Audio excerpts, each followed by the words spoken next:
वंदे मातरम बाल दोस्तों, हमने कक्षा 7 में यानी कि आगे के वीडियो लेक्चर में हमने हमारा चैप्टर नंबर जो 10 है, अंदाज अपना अपना, जिसके बारे में कुछ तर्क शक्ति के आधार पर हमने 2-3 प्रश्न जो ऐसे थे कि जहाँ पर हमारी दिमागी दौड़ यानी कि हम अपना तर्क, अपना विचार या तो अपना अपना अंदाज किस प्रकार कल्पना करके हम सोच सकते थे उसके बारे में जानकारी प्राप्त की थी। और अंत में हमने ये प्रसंग दोस्तों आपके सामने पेश किया था, जिसमें सेजल 2 गमले लेकर आती है और 2 गमलों में वो तुलसी के पौधे लगाती है और दोनों पौधे जो आकार की दृष्टि से यानी कि लंबाई, चौड़ाई और ऊंचाई की दृष्टि से एक समान ही था, पर 1 महीने के बाद जो दूसरे गमले का पौधा था वह बड़ा हो गया था, जबकि पहले गमले का जो पौधा था वह इतना ही था जितना पहले यानी कि 1 महीने पहले था। उसके बारे में इसकी वजह क्या हो सकती थी उसके बारे में हमने जो अगले वीडियो लेक्चर तक दोस्तों अध्ययन किया था। इसके बाद आज हमारी किताब में पेज नंबर 60 के ऊपर के जो और प्रसंग है जो यहाँ पर दोस्तों आप स्क्रीन पर देख सकते हैं कि तर्क की लगाम कल्पना के घोड़े, इसके आधार पर जो अन्य जो दूसरा प्रसंग दिया गया है जिसके बारे में आज हम जानकारी प्राप्त करते हैं। तो दोस्तों आप साइकिल पर स्कूल जा रहे हैं, रास्ते में देखा तो एक आदमी हाथ हिलाकर आपको रुकने का इशारा कर रहा था। यानी कि आप साइकिल लेकर स्कूल जा रहे थे, तब उसी वक्त आपको रास्ते में एक व्यक्ति मिलता है और आपको अपना हाथ का इशारा करके आपको रास्ते में रुकने का इशारा करता है, तभी आप रुकते हैं।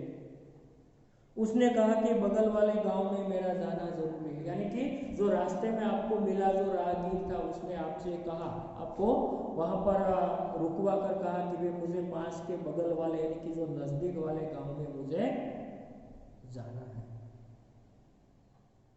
आपने उस आदमी को साइकिल पर बिठाया, यानी कि आपने इस आदमी को साइकिल पर बिठाया और पास वाले गांव तक पहुंचाया, यानी कि उसे साइकिल पर बिठाकर आपने उसकी सहायता किया, तो उसकी मदद की और पास वाले गांव में आपने उन व्यक्ति को पहुंचा दिया।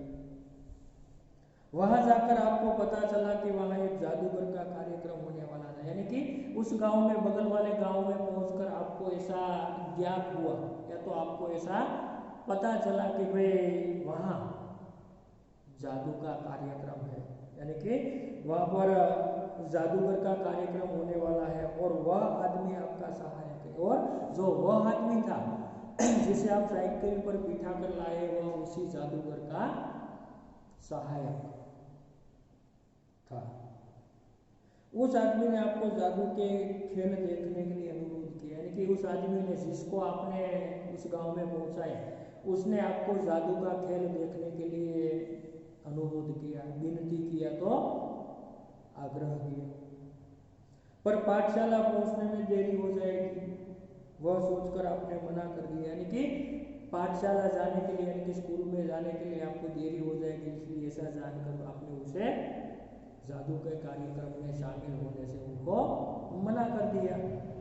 उस आदमी ने सारी बात जादूगर को बताई, यानी कि उस जो जादूगर का सहायक जो आदमी था उनकी सारी की सारी बात जादूगर को उन्होंने बता दी और जादूगर ने खुश होकर आपको एक करामती चश्मे दिए और जादूगर था उसने आप पर प्रसन्न होकर या तो आप पर खुश होकर एक करामती चश्मा दिया और कहा कि इसे पहनने से तुम सबको देख पाओगे और कुछ भी कर पाओगे। यानी कि उस जादू चश्मा को देखकर, पहनकर आप कुछ भी देख पाओगे लेकिन आपको कोई देख पाएगा नहीं और तुम्हें कोई नहीं देख पाएगा। इसका असर एक हफ्ते तक रहेगा, यानी कि वह करामती सचमा था या तो वह जादू सचमा था, उसकी असर एक हफ्ते तक यानी कि एक सप्ताह तक उसकी जादू असर रहेगी, ऐसा आपको जादूगर ने कहा। आप सचमा लेकर वापस अपने गांव की पाठशाला में आए और आप वापस सचमा लेकर अपने गांव की पाठशाला थी वहां पर आप वापस आते हैं, वहां से घर गए।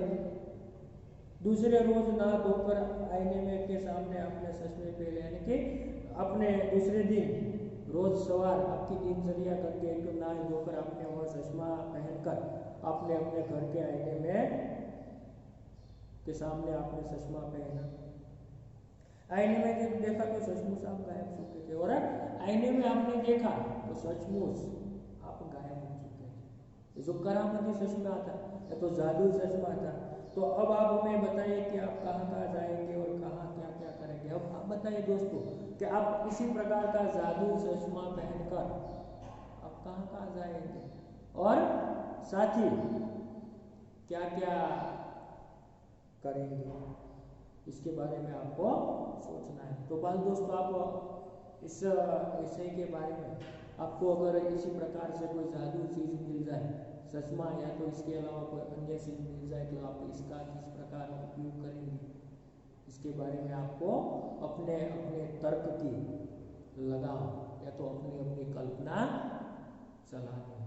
दोस्तों जैसे कि हमने ये क्लासरूम के दौरान इसके बारे में आपके पास से कई सारे मत या तो कई सारे आप अपने अपने तर्क आप लोगों ने रखने का प्रयास किया।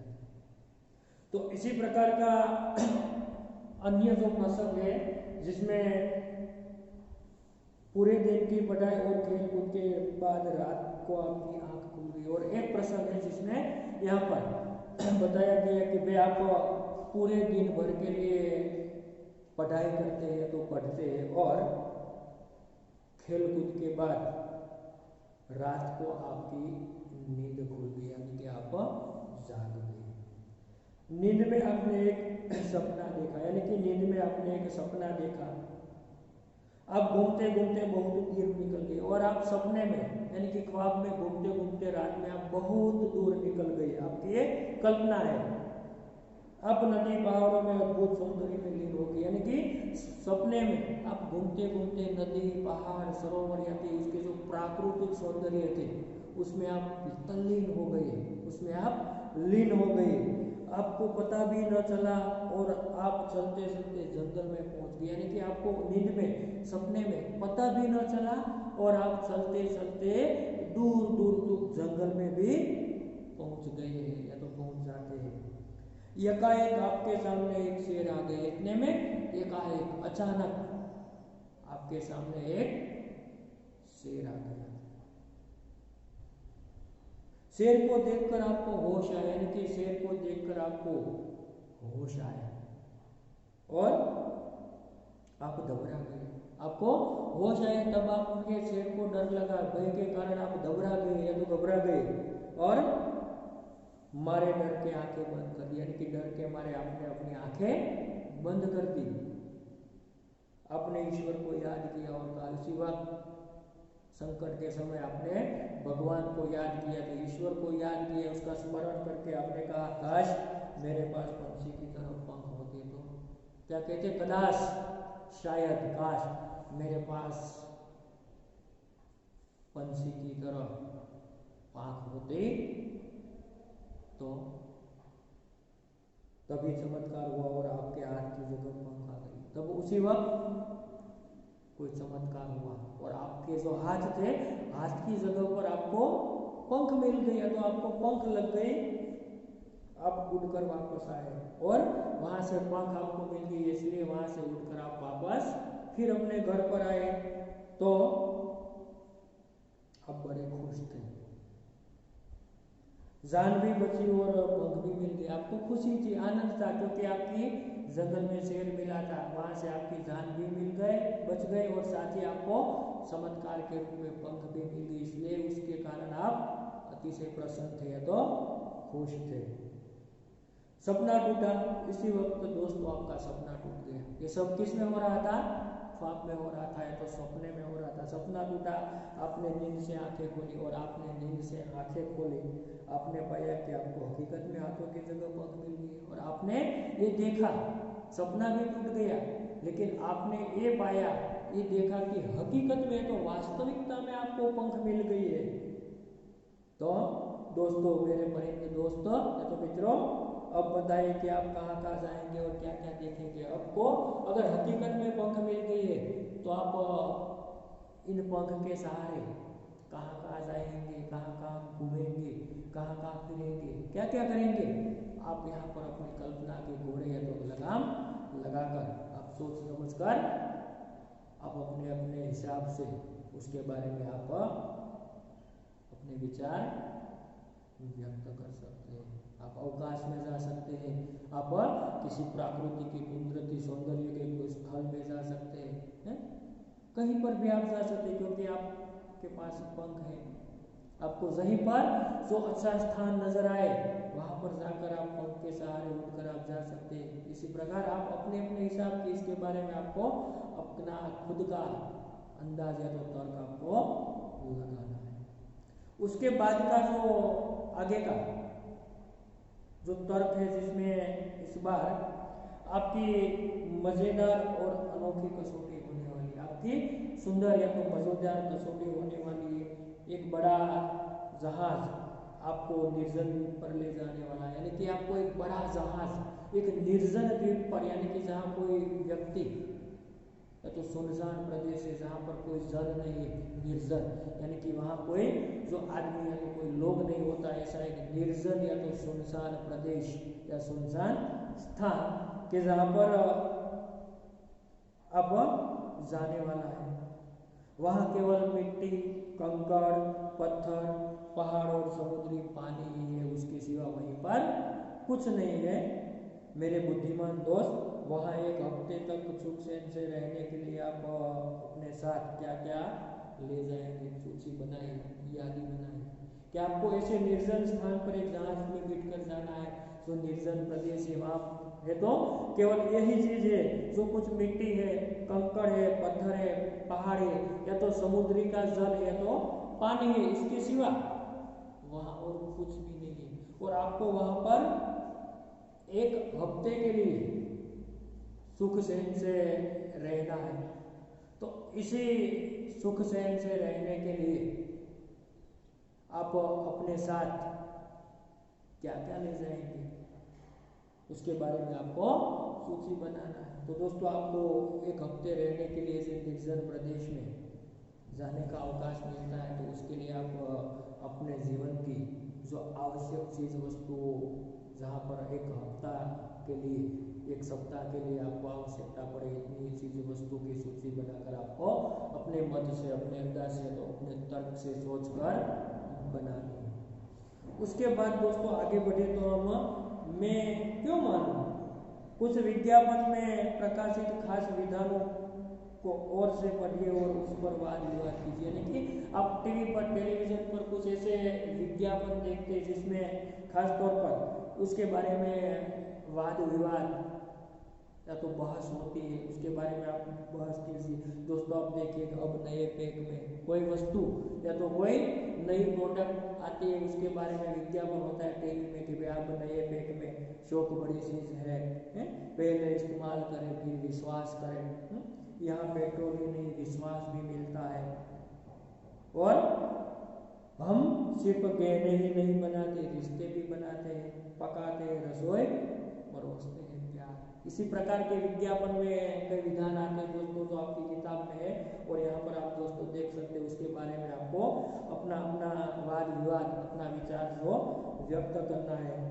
तो मेरे होनहार दोस्त, आप भाषा की पृष्ठभूमि पर कुछ खेल खेलने वाले उदाहरण देखते जाइए और खेलते जाइए।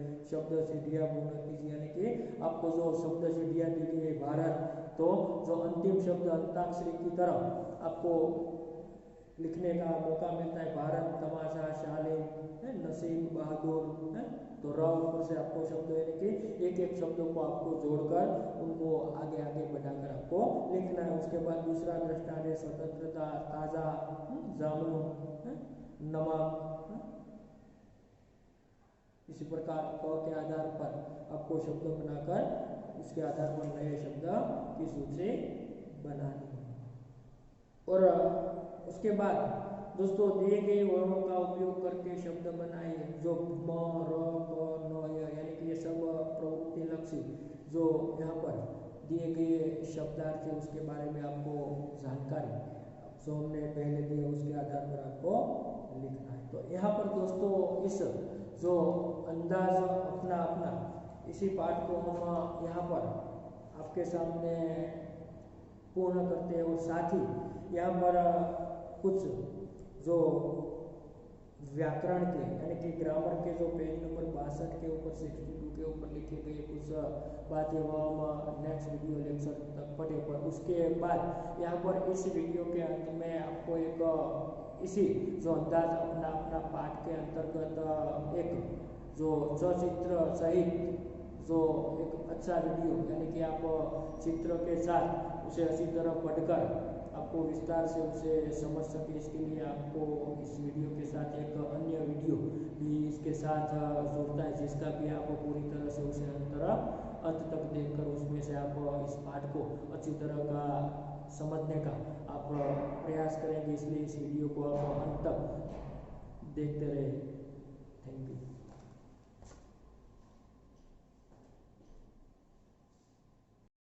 बाल दोस्तों, अब हम एक प्रसंग सुनेंगे। उसके बाद आपको एक प्रश्न पूछा जाएगा। हमें ध्यान से सुनिए और दिमाग का उपयोग कीजिए। आइए दिमागी दौड़ शुरू करते हैं। दिमागी दौड़। भावेश भाई वकील हैं। वह अपनी पत्नी लीना और पुत्र व्रज के साथ सूरत में रहते हैं। छोटा परिवार सुख का आधार होता है। उनका जीवन भी खुशहाल था। एक बार दीपावली की छुट्टियों में वे तीनों अंबाजी गए। 4 दिन बाद वापस आकर देखा तो चौंक गए। उन्होंने देखा कि घर के बाहर जो बगीचा है उसके पेड़ पौधों के कई फूल पत्ते झड़ गए हैं। घर के अंदर जाकर देखा तो पूरा कमरा धूल से खराब हो गया था। दीवार पर की लीना और व्रज की तस्वीरें भी नीचे गिर गई थी और टूट गई थी। नन्हे मुन्ने बच्चों, ऐसा क्यों हुआ होगा? वे समझ नहीं पाए। आप बड़े अक्लमंद हैं, आप ही उन्हें बताइए। परेश भाई किसान है। उनकी पत्नी हीरल बहन नर्स है। एक दिन सुबह सुबह हीरल बहन ने पानी के नल के नीचे जल्दबाजी में एक मटका रखा। बाद में नल चालू किया और रसोई घर में चाय बनाने चली गई। चाय बनाने के बाद जब वापस आकर देखा तो मटका खाली था, उसमें पानी नहीं था। हीरल बहन अपने आप पर हंसने लगी। मेरे समझदार दोस्त, अब आप ही बताइए कि ऐसा क्यों हुआ होगा? सेजल 2 गमले लाई। उनमें तुलसी के पौधे थे। दोनों पौधे लंबाई, चौड़ाई और ऊंचाई में एक समान ही थे। 1 महीने के बाद दूसरे गमले का पौधा बड़ा हो गया, जबकि पहले गमले का पौधा अब भी इतना ही था जितना 1 महीना पहले। मेरे बोले बोले भेजाबाज दोस्त, ऐसा कैसे हुआ होगा? आप ही बताइए। तर्क की लगाम, कल्पना के घोड़े। आप साइकिल पर स्कूल जा रहे हैं। रास्ते में देखा तो एक आदमी हाथ हिलाकर आपको रुकने का इशारा कर रहा था। आप रुके। उसने कहा कि बगल वाले गांव में मेरा जाना जरूरी है। आपने उस आदमी को साइकिल पर बिठाया और पास वाले गांव तक पहुंचाया।